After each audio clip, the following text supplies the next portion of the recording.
Hey everybody, it's your old pal Jim up here in beautiful upper East Tennessee. Hope y'all are having a good weekend. I've got the dog beating me to death. Been working all weekend, been working for about 2 weeks in a row, so I finally get a day off here in a few days. Really looking forward to that. So that's why you hadn't seen me in very many live streams or anything here lately. I've been at work.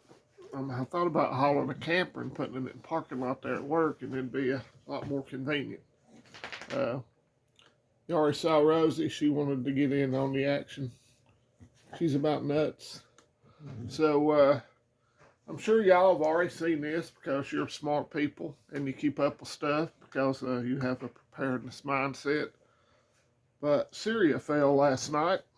Uh, the so-called rebels and freedom fighters went through Syria, which is a pretty good sizable country, in 10 days. So sort of like crap through a goose. And they call them rebels and freedom fighters, but a lot of them are terrorists from the remnants of Al-Qaeda and ISIS. And I'm no fan of Bashar al-Assad, but Syria now is going to be in total chaos.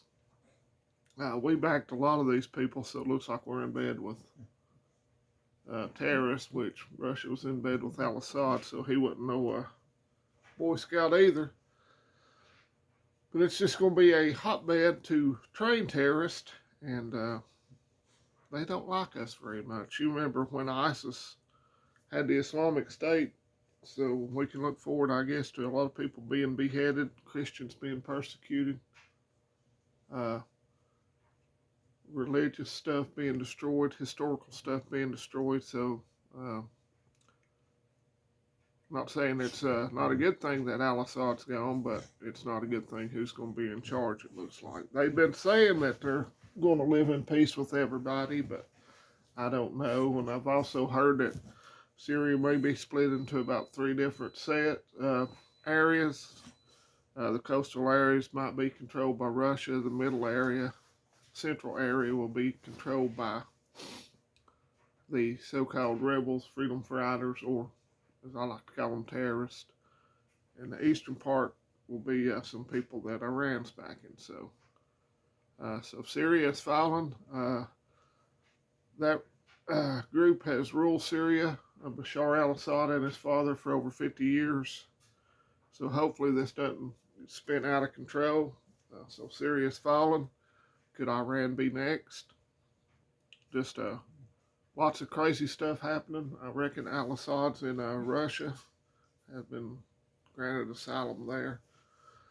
Israel has moved up military equipment onto the Syrian border to keep the peace there. So don't look, it's just confusing. The whole thing was confusing from the word go.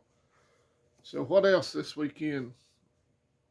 Daniel Penny has had the main charges dropped against him. You remember him? He's the guy that choked a crazy person out on the subway that died. Hopefully all charges will be released or dismissed when the jury convenes again Monday. If he is convicted, you can figure if 5 or 6 people jump you in a big city, you can forget about anybody coming to help you because that's what they want. They want you totally dependent on the government. That's what this whole trial's about. It's a joke.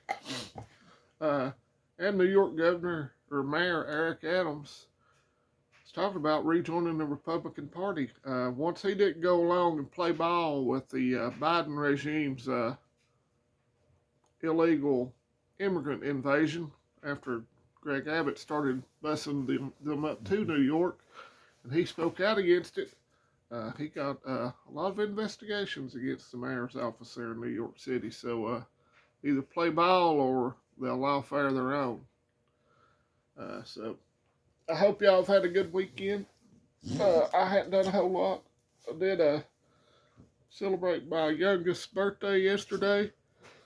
Sorry, I'm still sleepy. So wish him a happy birthday if you want to. And just take care of yourselves, take care of your family. I hope you got out and went to church this morning if you were off. Make you feel good about yourself if you do. And looks like Tennessee's in the playoffs. I think they're not going to get a home game, which I think is not good.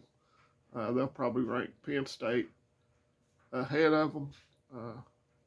And Penn State, I'm not knocking them, but they've only played two decent teams this year, and they got beat in both of them.